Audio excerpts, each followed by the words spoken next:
Assalamualaikum warahmatullahi wabarakatuh. Urang teraskeun deui ngahanca surat tafsir juz amma ayeuna urang atos aya tina surat Al-Infitor ayat tos dugi ka ayat genep insyaallah dugi ka urang bacakeun ka dugi ka ayat 7. أعوذ بالله من الشيطان الرجيم يا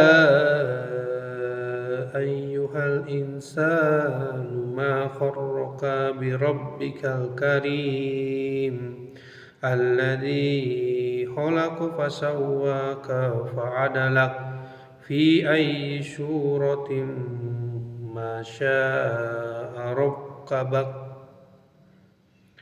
Wahai sakumna manusia, naon anu geus ngababalerkeun maraneh nepi ka wangkelang ka Pangeran maneh anu maha mulia, anu geus nyiptakeun maraneh sarta anu geus nyampurnakeun mapantes dedeg pangadeg maneh dina tangtungan kumaha wae nurutkeun pangarsana mantenna anu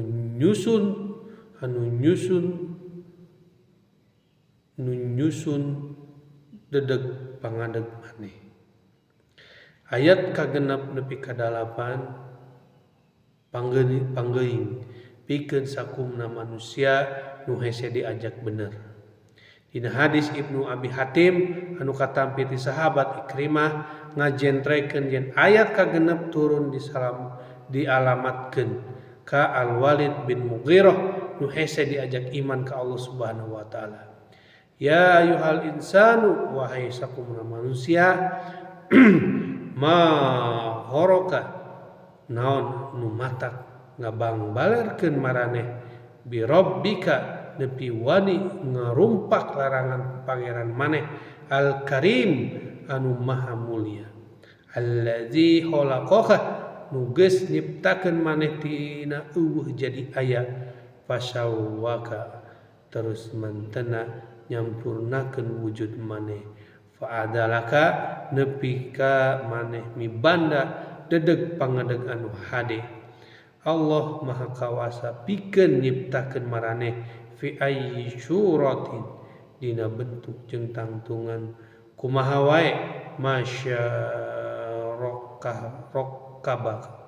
rokkabaka nurutkeun pangersa manten anu nyusun dedeg pangadeg maraneh. Kecap ghoroka asalna tina kecap hororo nu mibanda harti katipu nganggap bener kanu salah atawa nganggap salah kanu bener. Jalma nu katipu hirup teu bisa bedakeun mana sunnah mana bid'ah mana tauhid mana syirik jeung teu bisa ngabedakeun mana hak jeung mana batil.